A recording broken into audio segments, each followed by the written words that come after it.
जय हिंद स्टूडेंट्स, आज का टॉपिक है Lewis structure of molecules and ions. अब मॉलिक्यूल्स एंड आयंस के लिए ल्यूइस स्ट्रक्चर हम कैसे बना सकते हैं, इसके लिए कुछ रूल्स हैं। रूल्स को स्टेप वाइज दिया है। देखो, स्टेप 1 में बताया है total number of valence electrons of atoms निकालना है। मॉलिक्यूल्स में जितना भी एटॉम्स है उसका टोटल वैलेंस इलेक्ट्रॉन्स निकालना होगा स्टेप 1 में। अब स्टेप 2 में क्या है, देखो स्टेप 2 में यदि वो मॉलिक्यूल्स और आयंस हमने बोला है, मतलब स्पेसिस एनायंस होगा, तो जितना भी एनायंस का चार्ज है, जो नेगेटिव चार्ज होगा, equals to number of electrons ना क्या करना होगा, ऐड करना होगा। स्टेप 2 में बताया है। और कैटायंस होगा तो क्या होगा, जितना भी चार्ज होगा उतना equals to number of electrons subtract करना होगा टोटल वैलेंस इलेक्ट्रॉन से। ये एनायंस और कैटायंस होगा तो स्टेप 2 का यूज होगा। नेक्स्ट स्टेप 3 में हमको बताया है, अब जो भी मॉलिक्यूल्स और आयंस दिया है उसका सेंट्रल एटॉम को सिलेक्ट करना है। सेंट्रल एटॉम्स जो भी होगा लीस्ट इलेक्ट्रोनेगेटिव होगा वो, और लीस्ट इलेक्ट्रोनेगेटिव को हमको सेंट्रल एटॉम्स बनाना होगा, और बाकी सब उसके सराउंडिंग एटॉम्स होगा। लेकिन एक बात याद रखना, हाइड्रोजन्स एंड फ्लोरीन्स के केस में क्या होगा, ये हाइड्रोजन्स एंड फ्लोरीन्स मॉलिक्यूल्स के सेंटर पोजीशंस में नहीं हो सकते, ये ऑलवेज टर्मिनल पोजीशंस में ही होगा, ये हाइड्रोजन एंड फ्लोरीन के। अब ये इसका लीव स्ट्रक्चर का फॉर्मेट बनाना होगा, मतलब स्केलेटल स्ट्रक्चर्स बन गया।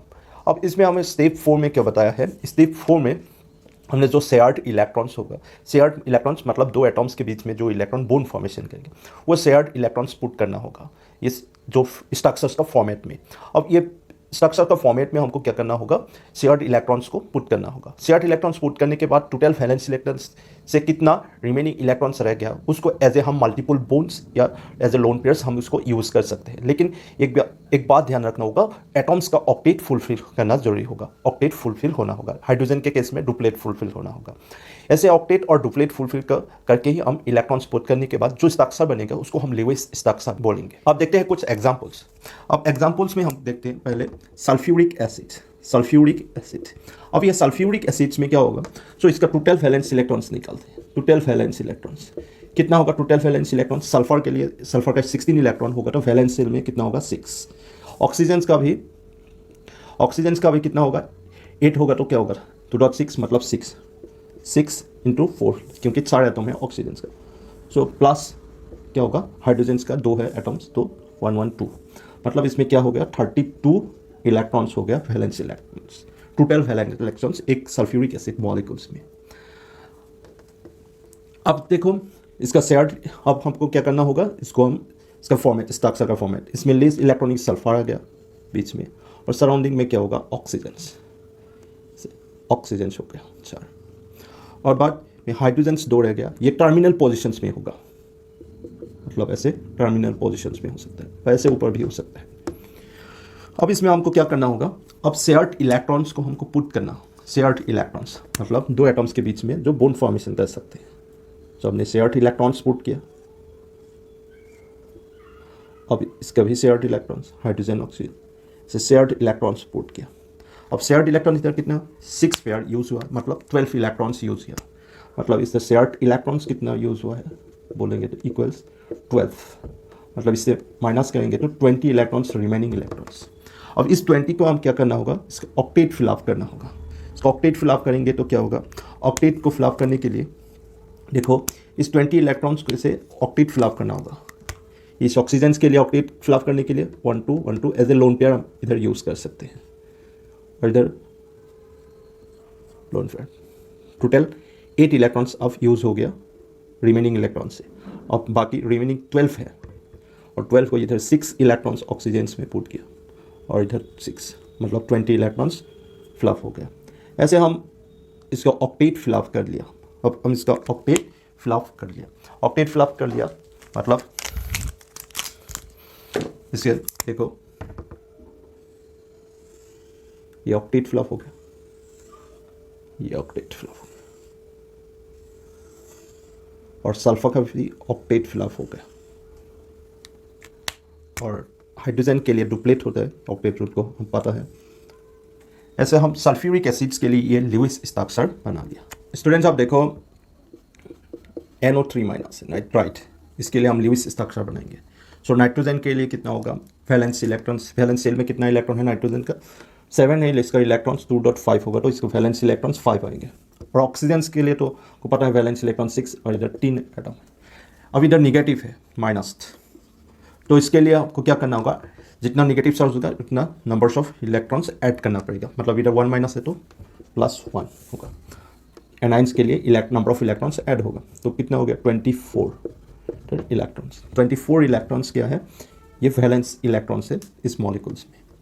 अब ये 24 का, अब इसमें हम नाइट्रोजन सेंटर में होगा और ऑक्सीजन सराउंडिंग, स्केलेटन बना लिया। अब इसके शेयर्ड इलेक्ट्रॉन्स, अब इसमें शेयर्ड इलेक्ट्रॉन्स हम यूज़ करेंगे, कितना होगा 24 से हमको शेयर्ड इलेक्ट्रॉन्स किया। अब शेयर्ड इलेक्ट्रॉन से 6 यूज़ हुआ है, मतलब 8 शेयर्ड इलेक्ट्रॉन से इधर 6 इलेक्ट्रॉन यूज़ हुआ है, मतलब बाकी रिमेनिंग कितना रह गया 18। ये 18 इलेक्ट्रॉन से हम क्या करना होगा, 18 से हम मल्टीपल बॉन्ड फॉर्मेशन कर सकते हैं, lone as a lone pair use कर सकते हैं। सो इस ऑक्सीजन के लिए हमने लोन पेयर यूज़ किया, तो 6 यूज़ किया। अब लोन पेयर 6 12 यूज़ हो गया, मतलब 18 से 6 इलेक्ट्रॉन्स अभी भी बाकी है। 6 इलेक्ट्रॉन्स इस ऑक्सीजन में पुट किया तो ये इसका ऑक्टेट फिलअप होगा, लेकिन नाइट्रोजन का ऑक्टेट कभी भी फिलअप नहीं होगा। सो नाइट्रोजन का ऑक्टेट फिलअप करने के लिए इसमें मल्टीपल बॉन्ड फॉर्मेशन होगा, मतलब इधर डबल बॉन्ड फॉर्मेशन होगा।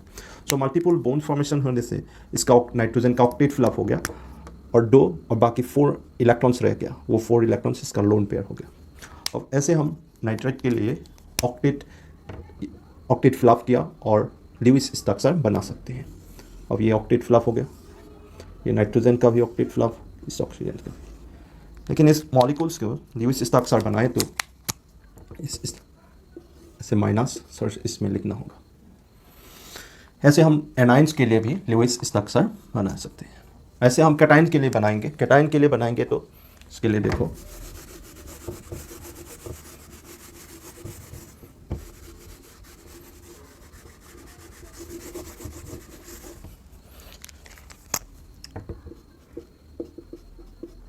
एक एमोनियम आयन है, इसके लिए नाइट्रोजन का तो वैलेंस इलेक्ट्रॉन्स 5 होगा, हाइड्रोजन 4 है तो एक 4 इलेक्ट्रॉन्स, और प्लस होगा तो क्या होगा, जो कैटाइंस होता है कैटाइंस का जितना भी चार्ज होगा उसमें माइनस होगा valence electrons, total valence electron से।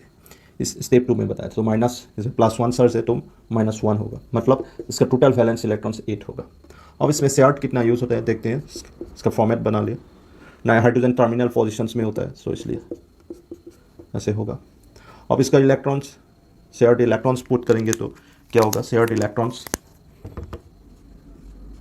इसमें भी पुट किया तो 8 इलेक्ट्रॉन्स यूज़ ही हो गया, जितना टोटल वैलेंस इलेक्ट्रॉन्स था यूज़ ही हो गया, मतलब इसमें रिमेनिंग इलेक्ट्रॉन्स 0। अब भी देखो तो ये ऑक्टेट इसका भी फिलअप हो रहा है, नाइट्रोजन का ऑक्टेट ऑलरेडी फिलअप है शेयर्ड इलेक्ट्रॉन से ही। अब हाइड्रोजन का भी डुप्लेट फिलअप है, तो ये ल्यूइस स्ट्रक्चर कंप्लीट हो गया, मतलब इसका भी डुप्लेट, ये डुप्लेट बोलेंगे ऑक्टेट अकॉर्डिंग ऑक्टेट रूल्स। और इसके ल्यूइस स्ट्रक्चर कंप्लीट करने के लिए इसका सर्च मेंशन करना होगा ऐसे हम ल्यूइस स्ट्रक्चर बना सकते हैं सिंपल मॉलिक्यूल्स एंड आयंस के लिए, कैटाइंस एनाइंस दोनों के लिए ऐसे हम ल्यूइस स्ट्रक्चर्स बना सकते हैं। यही है ल्यूइस स्ट्रक्चर बनाने का रूल्स।